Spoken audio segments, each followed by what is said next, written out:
चीन के बाद अब जापान भी ईरान की मदद के लिए मैदान में कूद पड़ा है और गुज़श्ता 24 घंटों में दो बड़े झटके ट्रंप को पहुंचाए गए हैं।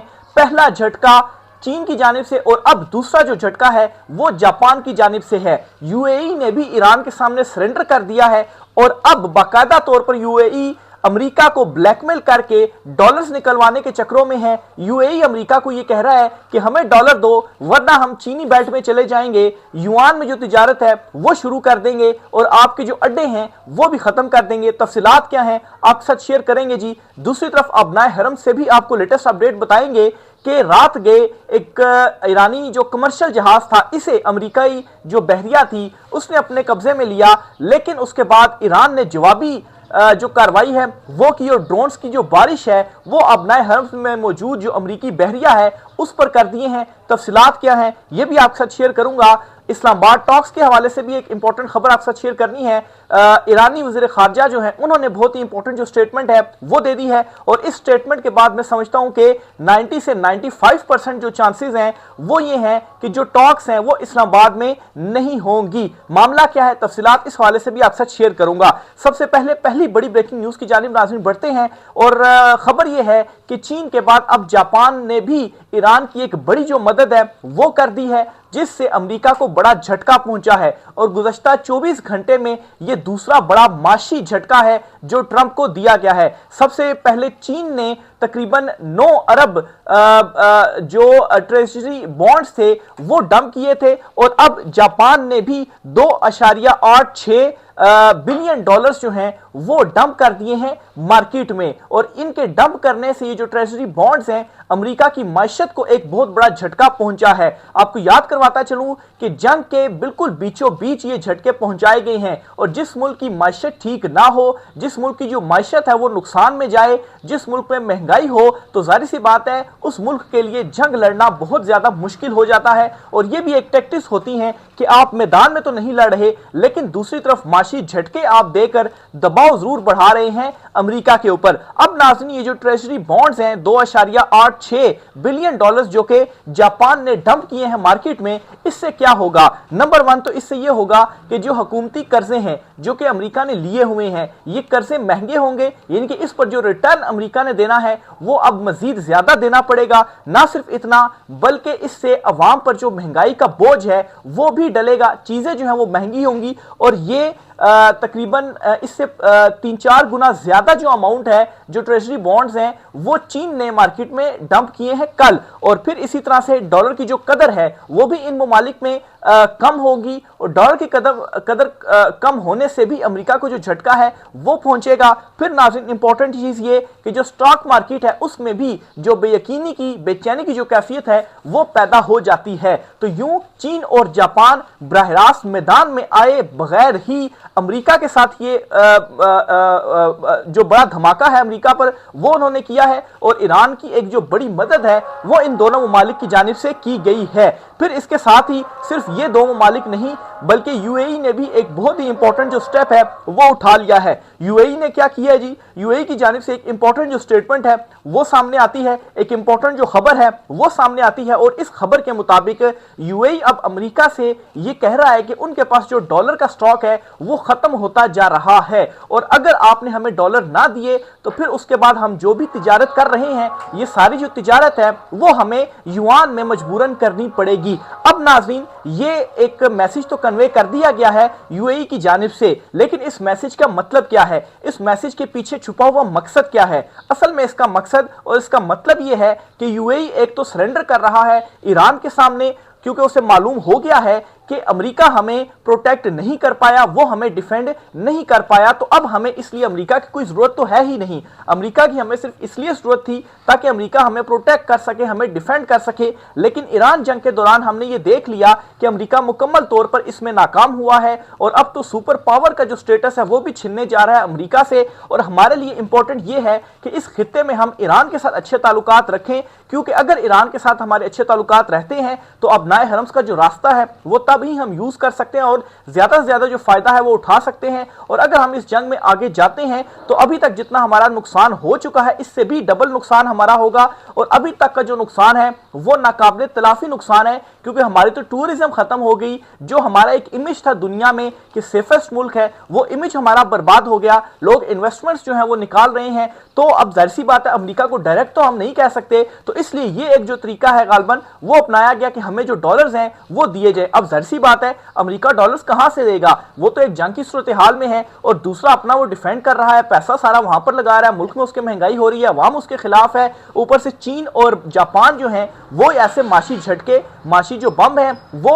अमेरिका के ऊपर गिरा रहे हैं। तो जाहिर सी बात है अमेरिका तो डॉलर नहीं देगा, तो मजबूरन क्या होगा कि उसे युआन में जो तिजारत है, जो अपनी जो तेल की तरसील वो अभी थोड़ी बहुत कर पा रहा है, जाहिर सी बात है अपना हरम्स का रास्ता तो बंद है, तो वो फिर युआन में करेगा। और इसका मतलब ये है कि मजीद चीन के साथ जो राब्ते हैं वो बढ़ाएगा, और इसका फायदा भी चीन को जो है वो होगा। तो ये जी यूएई की जानिब से बहुत ही इंपॉर्टेंट जो खबर है वो सामने आई है। साथ ही साथ नाज़रीन यूएई के अंदर से अब ये जो प्रेशर है वो भी बढ़ता जा रहा है कि जो अमरीकी अड्डे हैं वो भी आपको खत्म करना होंगे, क्योंकि आप ने जिस मकसद के लिए ये अड्डे दिए थे उस वो मकसद आप फिलफुल नहीं कर सके हैं, और ये अड्डे जो हैं वो अब अमरीकी खत्म करने पड़ेंगे। और अमरीकी अड्डे खत्म करने का मतलब ये है कि अब यूएई से भी कोई जो हमला है वो ईरान पर नहीं होगा, और अगर ऐसा होता है तो फिर जाहिर सी बात है ईरान आखिर क्यों यूएई के ऊपर जो हमला है वो करेगा। तो एक इनडायरेक्ट जो गेम है वो खेल ली गई है। और यूएई इवन कि जब अमेरिका ने अपनाए हरम्स पर नाकाबंदी भी की थी तो तब भी दबाव डाला था अमेरिका पर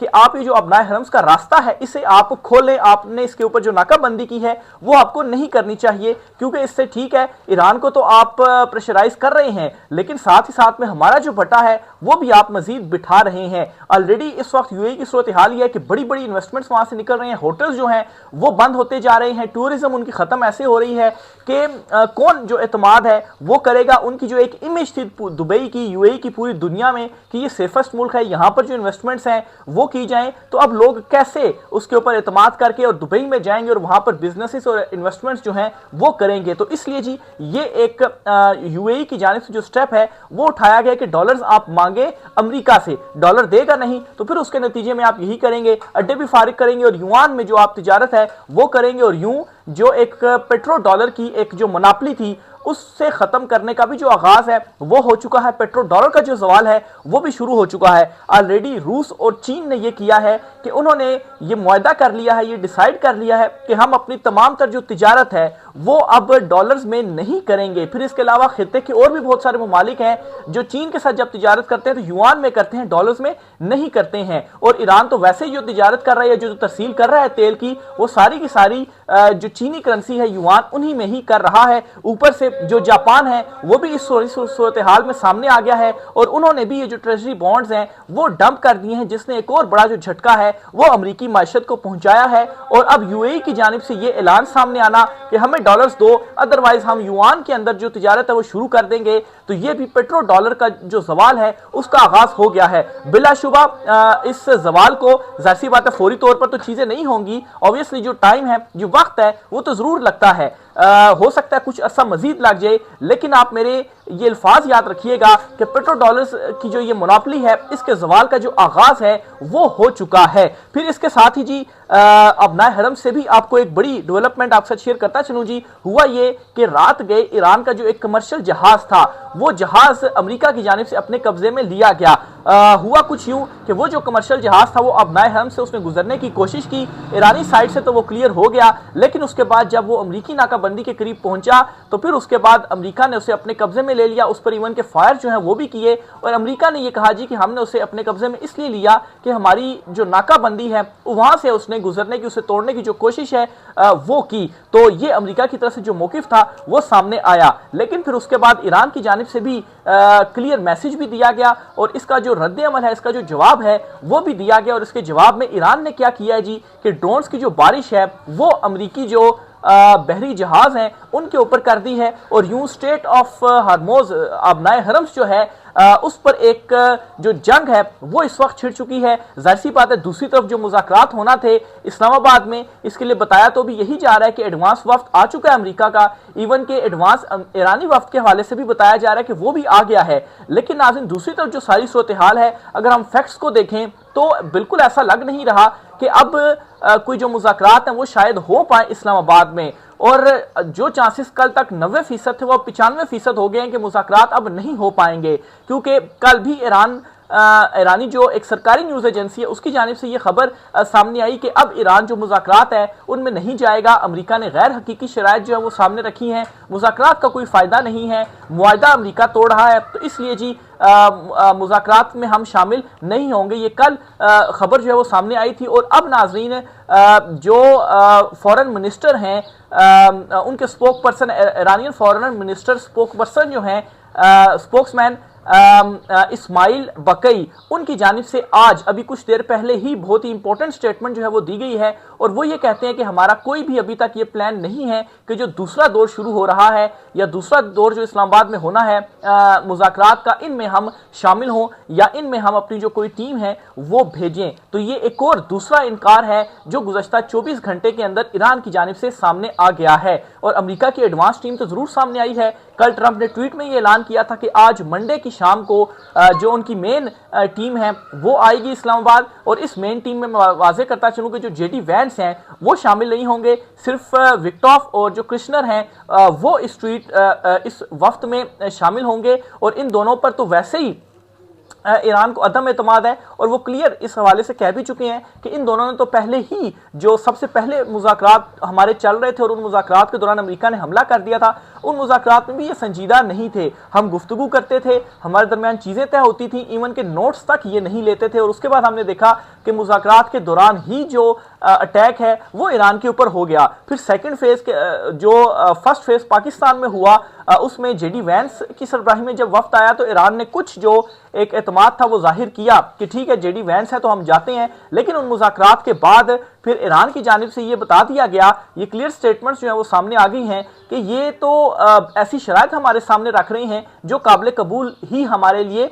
नहीं है। यानी कि अमेरिका यहाँ पर ये कर रहा है कि उसने अपनी जो शराइत हैं वो बता दी हैं कि भाई इन शराइत के ऊपर आपने मुआहदा करना ही करना है। हालांकि जब आप टेबल पर बैठते हैं, दो फरीक जब आप बैठते हैं, तो ऐसा नहीं होता कि एक फरीक जो है वो हावी हो और कहे जी कि नहीं ये शराइत है, इन्हीं पर ही जो मुज़ाकरात हैं, जो मुआहदा है वो होगा। होता यूं है कि दोनों फरीक आपस में गुफ्तगू करते हैं, दोनों जानिब से जो शराइत है वो रखी जाती है, जो लचक है वो दिखाई जाती है, और बाज़ मामलात के ऊपर कोई जो तीसरा रास्ता है वो निकाला जाता है। लेकिन अमेरिका इन चीज़ों के लिए तैयार ही नहीं है, वो सिर्फ और सिर्फ अपनी ही जो शराइत है वो मनवाना चाहता है। तो जाहिर सी बात है ईरान को ये काबिल कबूल नहीं हो सकती। फिर नाज़रीन इसके अलावा जो लिबनान वाला मामला है उस पर भी इसराइल की जानिब से जो अटैक्स हैं वो किए जा रहे हैं।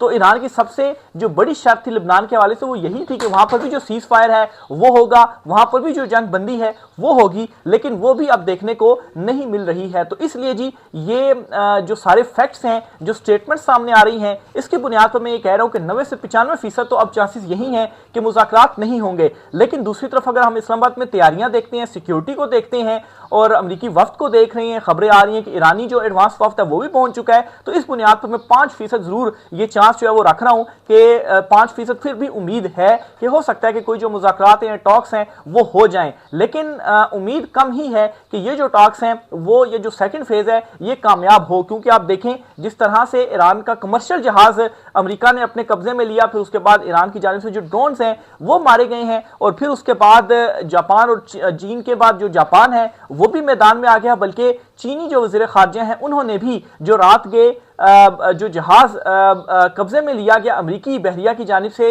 ईरान का कमर्शियल जहाज, उस पर भी स्टेटमेंट दी गई है। और चीन ने अपनी इस स्टेटमेंट में ये कहा है, इस रद्द-ए-अमल में ये कहा है कि कार्गो जहाज को ज़बरदस्ती रोके जाने पर हमें तशवीश है, यानी कि अमेरिका के इस अमल को तशवीशनाक करार दे दिया है चीन ने। फिर उन्होंने ये भी कहा है कि मौजूदा सूरत हाल नाजुक मरहले पर है, उम्मीद है फरीकैन जंग बंदी के मुआहदे की पासदारी के लिए जिम्मेदाराना अंदाज में काम करेंगे, अमेरिका ईरान जारी मुज़ाकरात में तामीरी किरदार अदा करते रहेंगे। यहाँ पर जी एक और ये जो लास्ट लाइन उन्होंने बोली कि तामीरी किरदार हम दोनों के लिए मुज़ाकरात में अदा करते रहेंगे, तो इसका मतलब यह है कि बैकडोर कहीं ना कहीं जो राब्ते हैं वो हो रहे हैं, राब्ते चल रहे हैं, चीज़ें डिस्कस हो रही हैं। लेकिन बज़ाहिर जो कुछ नज़र आ रहा है उस पर तो बिल्कुल 90-95% ये है कि जो मुज़ाकरात अव्वल तो वो होंगे नहीं, हो नहीं पाएंगे, और अगर होते भी हैं तो उनके कामयाबी की जो उम्मीद है वो कम ही है। लेकिन खैर स्टिल चांस ये है कि हो भी सकता है कि वो जो कामयाब हैं वो हो जाएं। लेकिन अगर सिर्फ शराइत को देखा जाए, 3 बुनियादी शराइत को ही देखा जाए, जो कि ईरान ने सामने रखी और अमेरिका ने भी यही शराइत रखी। एक तो जी लेबनान में सीज फायर का, तो इस पर जी अमेरिका कहता है कि आपको वहां से क्या, आप अपनी चीजें देखें। ईरान ये कहता है जी कि आप ये कैसी बातें कर रहे हैं, फिर आप भी अपने मामलात देखें, आपको इसराइल के साथ क्या। तो ईरान ये चाहता है जी कि जो सीज फायर है वो हो, और दोनों का जो मौकिफ है वो बिल्कुल मुख्तलिफ है, बिल्कुल उलट है। तो इस मामले पर कैसे दोनों जो फरीक हैं वो एक चीज के ऊपर राजी हो सकते हैं। फिर जहां तक यूरेनियम का मामला है तो अमेरिका कहता है इसको हमारे हवाले करो, अमेरिका के हवाले ईरान नहीं करेगा। रूस और चीन का जब कहता है तो रूस पर नेटो जो है वो राजी नहीं है और चीन पर अमेरिका राजी नहीं है। पीछे पाकिस्तान के हवाले से एक बात जरूर चली थी कि पाकिस्तान को जो यूरेनियम है वो उनके पास रखवा दिया जाए, लेकिन इस चीज के ऊपर भी अभी कोई जो एग्रीमेंट है वो नहीं हो सका। तो जो दूसरी शर्त थी यूरेनियम हवाले करने की वो भी इस वक्त लटकी हुई है। और तीसरी इंपॉर्टेंट जो शर्त थी जी वो थी अबनाए हरम्स को खोलने वाले मामले के ऊपर। अब अबनाए हरम्स को खोलने वाले मामले के ऊपर क्या हुआ, यहां से ईरान ने नाकाबंदी की हुई है, दूसरी तरफ से अमेरिका ने जो नाकाबंदी है वो की है। ये शराइत रखी जा रही है दोनों जानिब से एक दूसरे के लिए कि आप नाकाबंदी खत्म करें। अमेरिका को कहा जा रहा है ईरान की तरफ से, और अमेरिका ईरान को कह रहा है जी कि आप जो नाकाबंदी है वो खत्म करें। ऐसे चले नाकाबंदी खत्म कर ली जाती है दोनों की जानिब से, तो आखिर फिर जो एग्रीमेंट है वो क्या होगा। अब ईरान ये कहता है कि हमारे ही कंट्रोल में रहेगा और असूली तौर पर उन्हीं के कंट्रोल में होना चाहिए। चीन भी इस चीज को जो सपोर्ट है वो कर रहा है। अमेरिका ये कहता है कि नहीं, आपके कंट्रोल में नहीं होगा, ये पहले वाली सूरत हाल में वापस बहाल होगा, यानी कि हर कोई इसको फ्री में ही इस्तेमाल जो है वो कर सकता था। तो ये अमेरिका का मौकिफ है। अब ईरान ये कहता है कि नहीं, अब ऐसा नहीं होगा, अब जो फीस है वो पे करना पड़ेगी, और फिर सिर्फ इतना ही नहीं बल्कि हम पर से जो सैंक्शंस हैं वो भी हटाई जाएंगी। और चले अगर आप ये चाहते हैं कि हम ये फीस ना इस इधर से ले, तो फिर ऐसे हो सकता है कि हम फीस नहीं लेते, आप हमारे जो असासे हैं पहले तो वो बहाल करें, और फिर उसके बाद ऐसा करें कि हम पर से जो सैंक्शंस हैं वो हटाएं, ताकि हमने भी जो तरसील है, जो दुनिया के साथ तिजारत है वो कर सकें। हमने भी तो ऐसी बात अपनी जो मैशत है वो चलानी है। तो ये मामला तीसरी इंपॉर्टेंट शर्त है जी, जिसके ऊपर दोनों के दरमियान जो चीजें हैं वो चल रही हैं। लेकिन अभी तक बज़ाहिर कुछ ऐसा नजर नहीं आ रहा कि दोनों किसी एक मामले के ऊपर जाकर एग्री जो हैं वो हुए हो। तो इसलिए जी ये अभी तक कुछ इंपॉर्टेंट जो डेवलपमेंट्स हैं वो हो चुकी हैं। और फिर रात गए जो हमला हुआ है, इस हमले के बाद और जिस तरह से अमेरिका ने जहाज कब्जे में लिया, अब सवाल यह भी है कि ईरान को मालूम था कि अमेरिका कब्जे में लेगा, तो उसने अपना कमर्शियल जहाज वहां पर जाने क्यों दिया। और फिर ये कि अगर अमेरिका ने उसे कब्जे में ले लिया तो अमेरिका ये कर सकता था, उस पर फायरिंग ना करता और उसे वापस भेज देता कि भाई हमने नाकाबंदी की है, आप यहां से नहीं गुजर सकते। लेकिन अमेरिका ने उसे छोड़ा नहीं, उसे वापस नहीं भेजा, उस पर बल्कि कब्जा कर लिया। फिर ईरान ने जवाब में जो ड्रोन हमला है वो भी कर दिया, और कई जो ड्रोन हैं वो भी अमेरिकी बहरिया के ऊपर चला दिए। तो जाहिर सी बात है एक जंग की जो सूरत हाल है वो तो डेवलप हो चुकी हुई है अब अबनाए हरम्स में। लेकिन इसके अलावा कोई डेवलपमेंट नहीं हुई, सिर्फ ये जो रात के वाकया हुआ है जहाज कब्जे में लेने का और ड्रोन्स मारने का। हाँ, एक चीज है कि ईरान की जानिब से ये ऐलान कर दिया गया है कि अब इसके ऊपर मजीद जो रद्द-ए-अमल है वो देंगे। तो अभी तक रद्द-ए-अमल तो नहीं सामने आया, उस पर भी जो डिटेल्स होंगी हम इंशाल्लाह आपके साथ शेयर करते रहेंगे जी। राय के साथ आपने कमेंट बॉक्स में लाजमी करना है। अगर आपको वीडियो अच्छी लगे तो वीडियो को लाइक जरूर कीजिएगा और चैनल को सब्सक्राइब जो है वो जरूर कीजिएगा, और अपनी कीमती जो राय है वो कमेंट बॉक्स में जरूर लिखिएगा। अगर कोई सवाल पूछना हो तो वो भी कमेंट बॉक्स में आप पूछ सकते हैं। आज की व्लॉग से इतना ही, इजाजत दीजिए, अल्लाह हाफिज।